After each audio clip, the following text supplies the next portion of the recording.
Yeah, it's not often you get swimmers, I guess, on stage, but I guess we also have to have our time in the sun. So you've heard the story where, me and my beautiful wife were on the Rock of Gibraltar and actually took a photo on our honeymoon in Spain.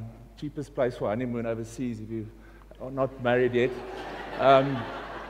So in any case, and I saw Morocco in the past and in the distance, and yes, actually 9 years later, we were a few mates of mine from Stellenbosch who were in the French Alps, fortunately enough, and I was talking to one of my mates and said, you know what, I think one can actually swim across there. And soon, being quite late at night, there were a lot of bets on the table, and waking up the next morning, we actually took on the bet. It was 100,000 rands that time, which was quite a lot of money.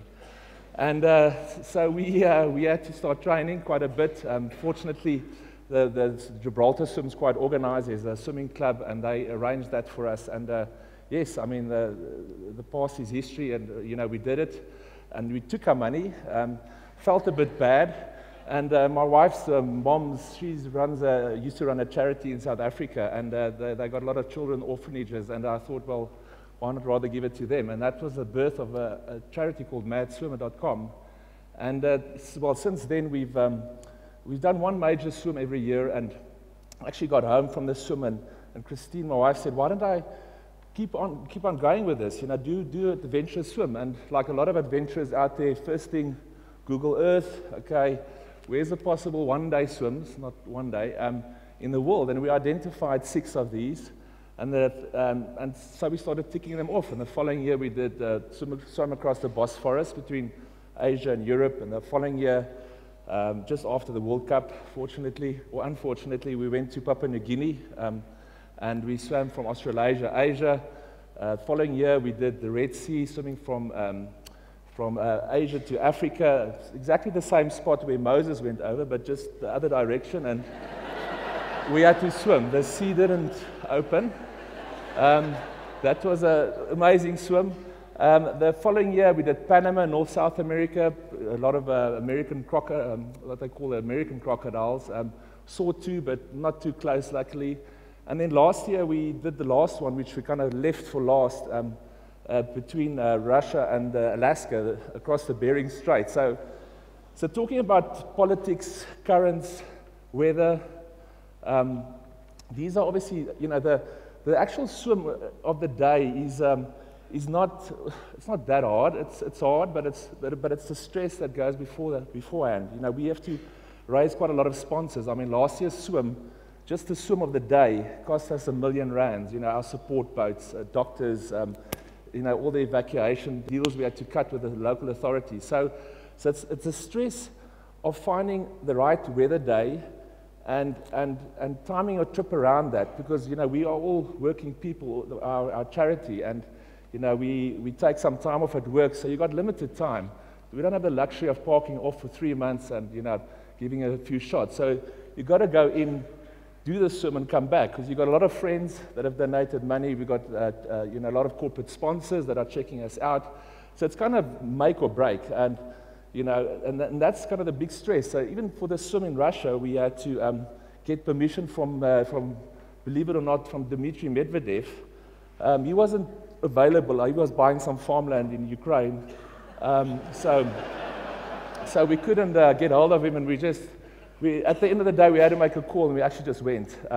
The weather, 3 months before, obviously there's a lot of websites. We were tracking this day, 28th of July, and we were tracking this day. That's going to be a perfect weather. Now, for those who've been to Alaska, and literally, it's the end. It feels like the end of the world when you arrive there, because it is the end of the world, actually. You stare across the Bering Strait, and you see Russia on the other side, 80 kilometers, and that's tomorrow.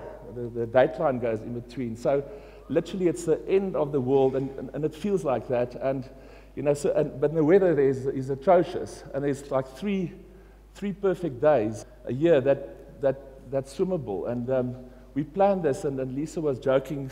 If you look at the slides, you see all our great weather days, and they're not photoshopped. That's very good planning.